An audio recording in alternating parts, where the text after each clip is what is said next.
बहुत बहुत नमस्कार साथियों, वंदे मातरम। और कैसे हैं आप सभी? उम्मीद करता हूँ बहुत अच्छे होंगे, पढ़ाई लिखाई अच्छी चल रही होगी। तो आज हम आपको हिंदी वर्णमाला का अगला टॉपिक पढ़ाएंगे। तो हिंदी में वर्णमाला हम लगभग ख़त्म कर चुके हैं, ठीक। तो हिंदी वर्णमाला में हम लगभग सारा स्वर भी ख़त्म हो गया, आपका व्यंजन ख़त्म हो गया, उसके भेद हमने आपको बता दिए हैं। और जो छोटी मोटी चीज़ें बची हैं, जैसे वर्णमाला में कुछ शब्दावलियाँ हैं आपके, जो एग्जाम में पूछते हैं काफ़ी, तो बार बार रिपीट करते हैं, छोटे छोटे क्वेश्चन है, काफ़ी हद तक पूछते रहते हैं बार बार आपसे। तो आप उनके बारे में आज जान लीजिए, क्योंकि ज़्यादा लंबा नहीं है वो, काफ़ी छोटा टॉपिक है।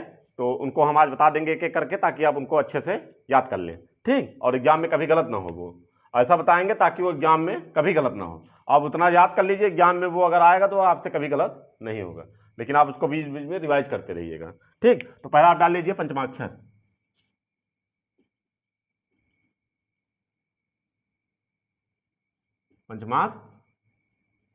पंचमाक्षर को इसका कहते हैं क ख ग घ अंगा, च छ ज झ ञ, ट ठ ड से डमरू, ढ ढ़, त थ द ध न, प फ ब भ, ठीक। ये तो आपके वर्ण हो गए। पंचमाक्षर इसमें कौन सा है? 1 2 3 4 5, यानी पांचवा वर्ण क्या है आपका? पंचमाक्षर। कौन सा पांचवा वर्ण आपका? पंचमाक्षर। तो क का पंचमाक्षर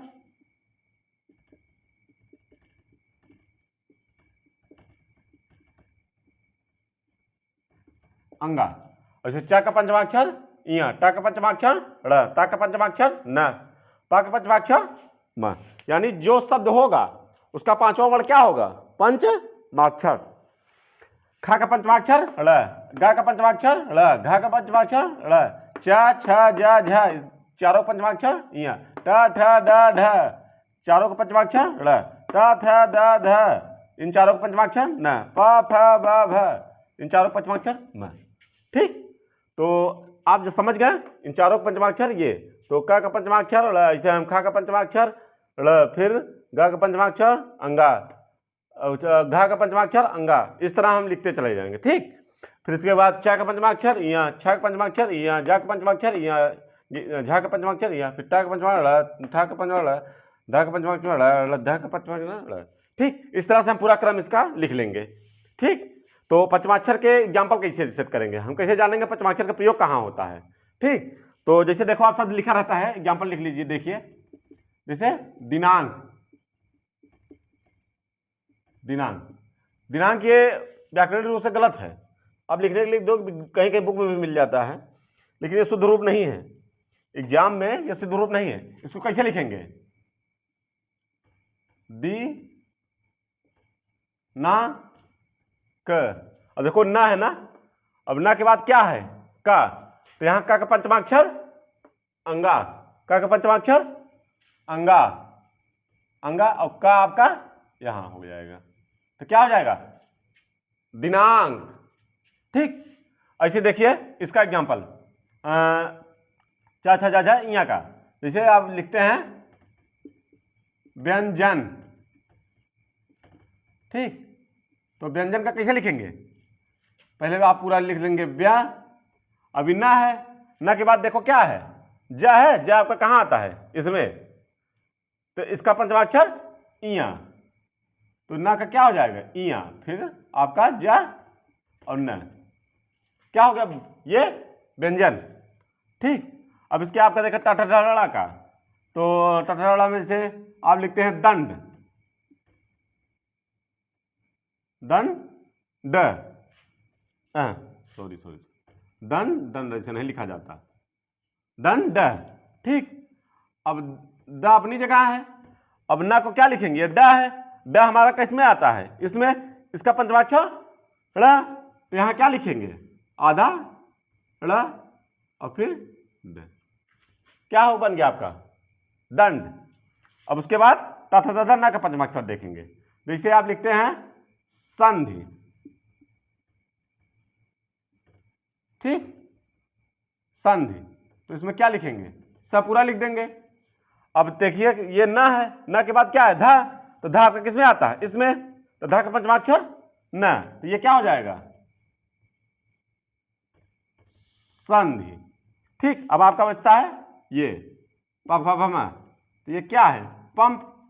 ठीक, प आपका पहला लिख लीजिए, फिर क्या है ऊपर बिंदी, तो देखिए प किसमें आता है, प म में, तो इसका क्या है पंचमाक्षर, प का पंचमाक्षर, प का पंचमाक्षर म, तो यहां क्या लिखेंगे, आधा म प, पंप। समझ गया पंचमाक्षर कैसे बनाते हैं, नोट कर लीजिए इसे।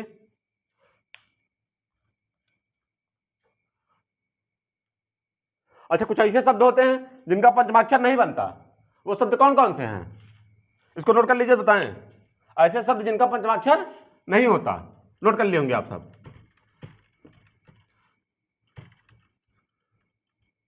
ऐसे शब्द जिनका पंचमाक्षर नहीं बनता वो कौन कौन से हैं, अंत्यस्थ व्यंजन, ऊष्म व्यंजन और मिश्रित व्यंजन, संयुक्त व्यंजन जिसे कहते हैं।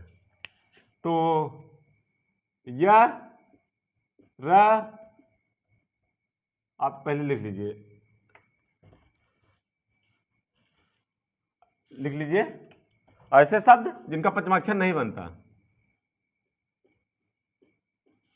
या ऐसे वर्ण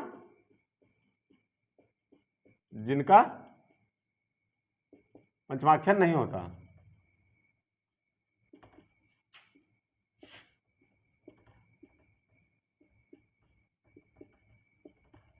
वो कौन कौन से हैं, य, र, ल, व, सीटी वाला सा, पेटफाड़ सा, सादा सा, है,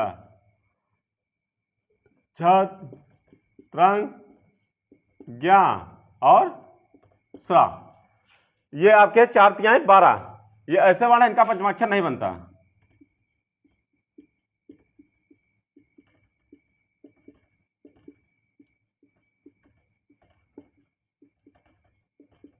ठीक, एग्जाम्पल जैसे अगर संसद लिखा है, संसद, ठीक, तो आप क्या लिखेंगे, स के बाद स, तो स कहां है इसमें, इसका पंचमाक्षर है नहीं है, तो ये क्या रहेगा, अगर आप इसको ऐसे लिख देंगे संसद, तो ये क्या हो जाएगा, सरासर गलत, आपका संसद ये सही है। ठीक, और ऐसे जैसे देखिए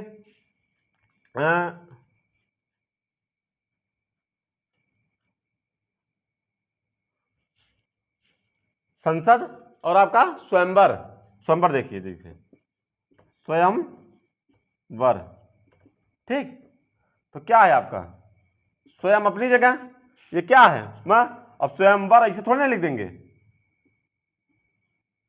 स्वयंवर, ये गलत हो जाएगा आपका स्वयंवर, क्यों, क्योंकि वह है और वह का पंचमाक्षर जानते हैं नहीं होता, तो ये गलत है, तो हमारा सही वर्ड क्या है, ये स्वयंवर।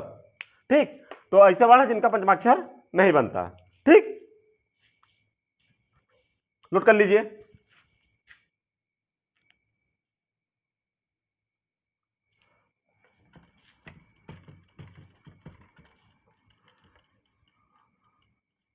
हेडिंग डालिए लुंठित एवं प्रकंपी व्यंजन।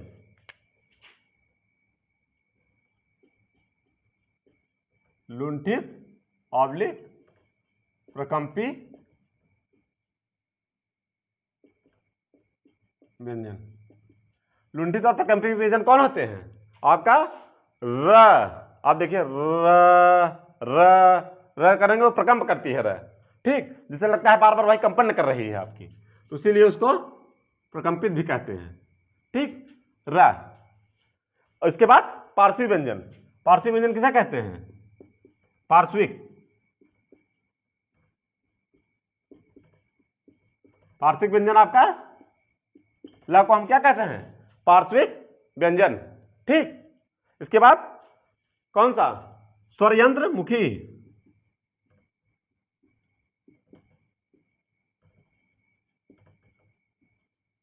इसी को काकल्य, इसी को उरस्य, इसको क्या स्वर यंत्रमुखी, काकल्य और उरस, इन तीनों के कौन सा कहलाता है? का और ह। का और हा को हम स्वर यंत्रमुखी, काकल्य और उरस व्यंजन कहते हैं। ठीक, इसको नोट करते चलिए अच्छे से। एग्जाम में पूछेगा तो वहीं जाके एक से सिर पकड़ के बैठोगे, नहीं याद करोगे तो।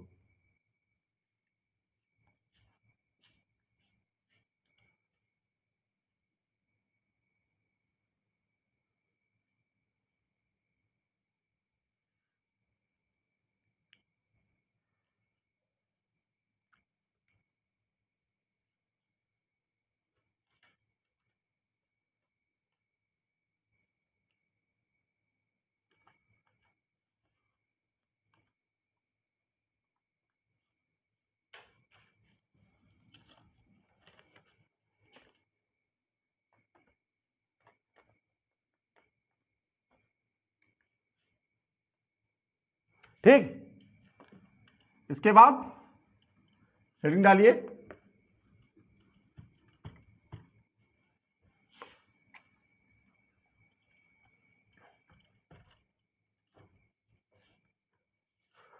गर्मी बहुत हो रही है।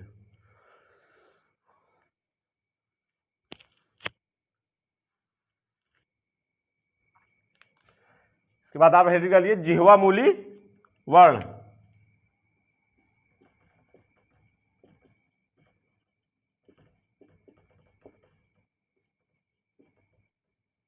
जिह्वा मूली वर्ण किसे कहते हैं? क, ख, ग के जब नीचे नुक्ता लग जाए तो इसे हम जिह्वा मूली वर्ण कहते हैं। इसे नुक्ता कहते हैं, इसको जो इसे बुंदी लग जाती है, किसी शब्द के नीचे जो बुंदी लगती है। इसका सबसे ज्यादा उपयोग हम उर्दू भाषा में करते हैं। ठीक, उर्दू भाषा में जब इसको लिखते हैं तो इसको हम सबसे ज्यादा प्रयोग करते हैं। आप उर्दू भाषाओं में देखोगे इसका प्रयोग बहुत मिलेगा आपको। नुक्ता का प्रयोग उर्दू भाषा में बहुत किया जाता है। ठीक, तो जिह्वा मूली वर्ण हो गया आपका। इसके बाद हम र के प्रकार देखेंगे। र कितने प्रकार के होते हैं?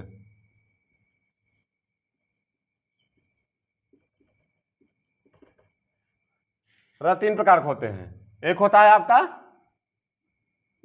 रबर, दूसरा आपका होता है कर्म, तीसरा आपका होता है क्रम। ठीक, इसे क्या कहते हैं? पूर्ण रा। इसे कौन सा रा कहते हैं? रे रा।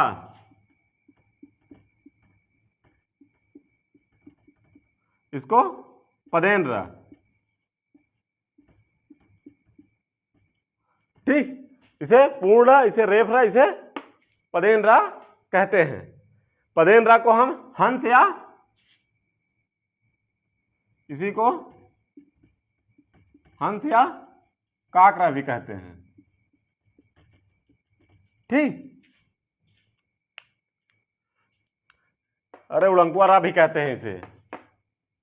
उड़ंकुआ रा नहीं, इसको व्याकरणिक रूप से रेफरा कहते हैं। नोट कर लीजिए।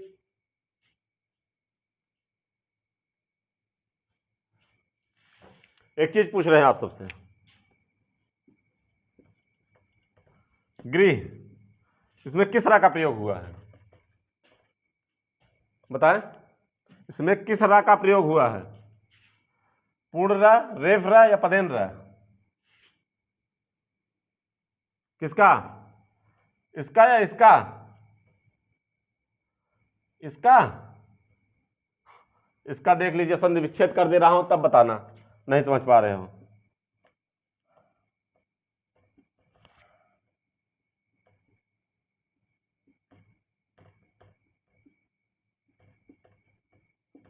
अब बताओ किस रा का प्रयोग हुआ है? किसी रा का प्रयोग हुआ है इसमें? हाँ,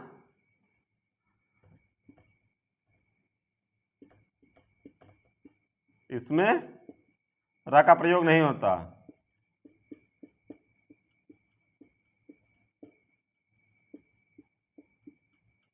बल्कि किसका प्रयोग हुआ है?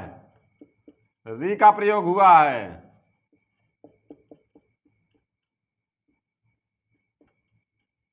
क्या समझे? गलती से ना मार देना इसमें कोई र, ठीक, नोट कर लीजिए।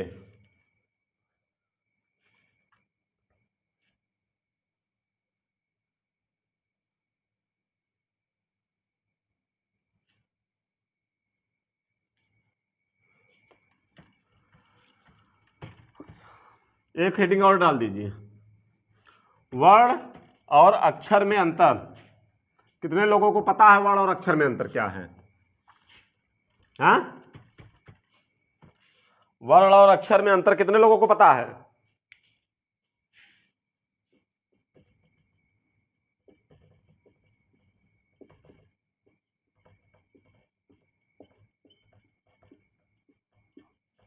वर्ण के क्या विघटन हो सकते हैं, किंतु अक्षर के नहीं। मतलब आप ये समझ लीजिए कि वर्ण को तोड़ा जा सकता है, किंतु अक्षर को तोड़ा नहीं जा सकता। अक्षर सबसे न्यूनतम इकाई है भाषा की, और वर्ण भी न्यूनतम है, लेकिन इसके भेद किए जा सकते हैं, लेकिन इसके भेद नहीं। एग्जाम्पल से समझते हैं हम।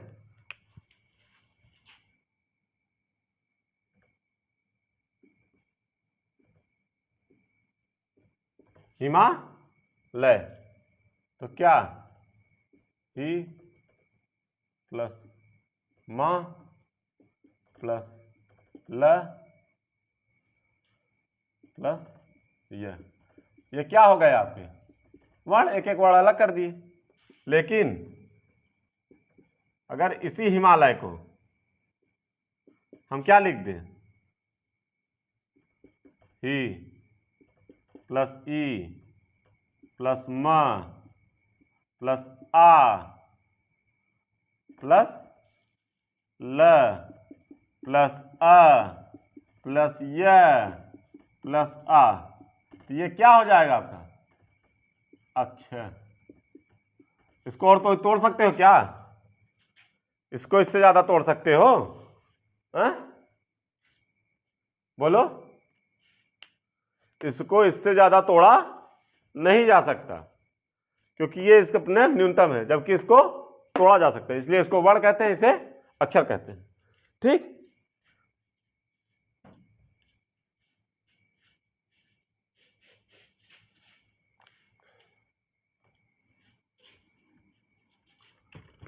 अक्षर क्या है? अक्षर कितने प्रकार के होते हैं? हाँ, अक्षर कितने प्रकार के होते हैं? 2 प्रकार के, बधाक्षर और मुक्ताक्षर। तो लिख लीजिए अक्षर के प्रकार।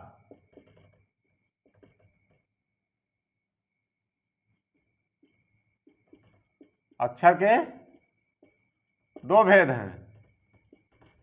पहला मुक्ताक्षर। मुक्ताक्षर किसे कहते हैं? हाँ, मुक्ताक्षर किसे कहते हैं? जिसका अंतिम वर्ण क्या हो? स्वर। अंतिम वर्ण स्वर हो। ऐसे वर्ण जिनका अंतिम वर्ण स्वर होता है,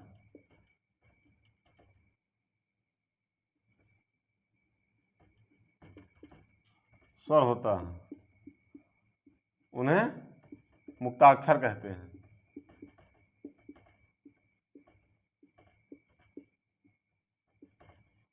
एग्जाम्पल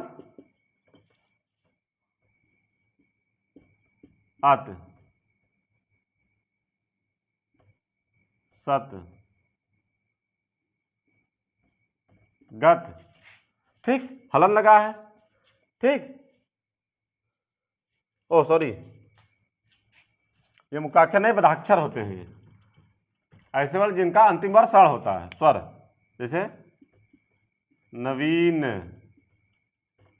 सुरेश, पवन। ठीक, ये क्या है? सभी आपके मुक्ताक्षर हैं। ठीक, इन्हें मुक्ताक्षर क्यों कहते हैं? क्योंकि देखिए इनके सब लास्ट में क्या लगा हुआ है? स्वर लगा हुआ है। ठीक, गधा सोच रहे होंगे कुछ लड़के सर ये तो व्यंजन लगा है और स्वर बता रहे हैं स्वर, तो कैसे लगा है? जब इसका संधि विच्छेद करोगे ना को क्या लिख सकते हो? ना प्लस आ, तो ये क्या हुआ? स्वर ही तो हुआ।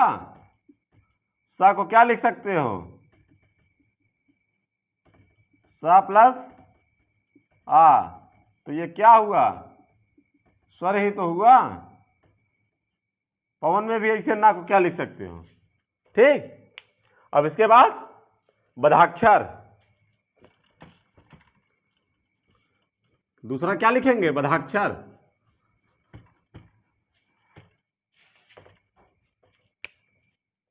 मुक्ताक्षर के बाद बधाक्षर।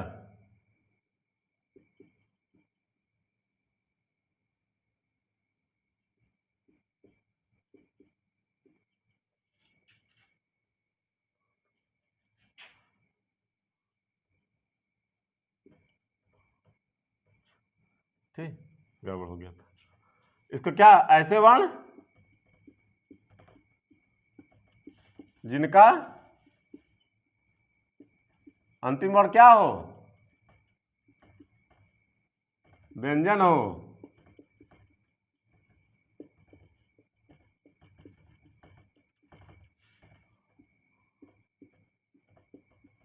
उन्हें हम क्या कहते हैं? बद्धाक्षर।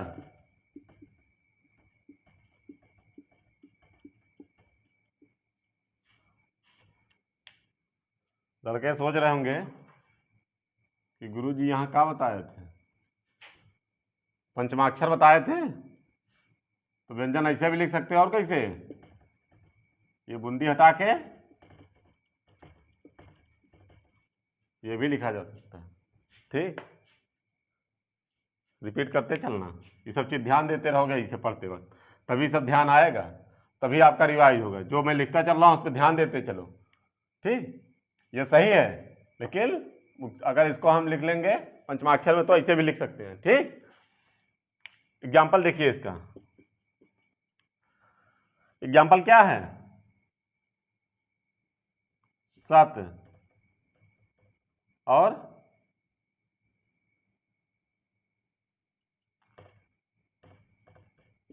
अत, गत आदि, ये सब क्या हैं? ये सभी वर्ण बधाक्षर।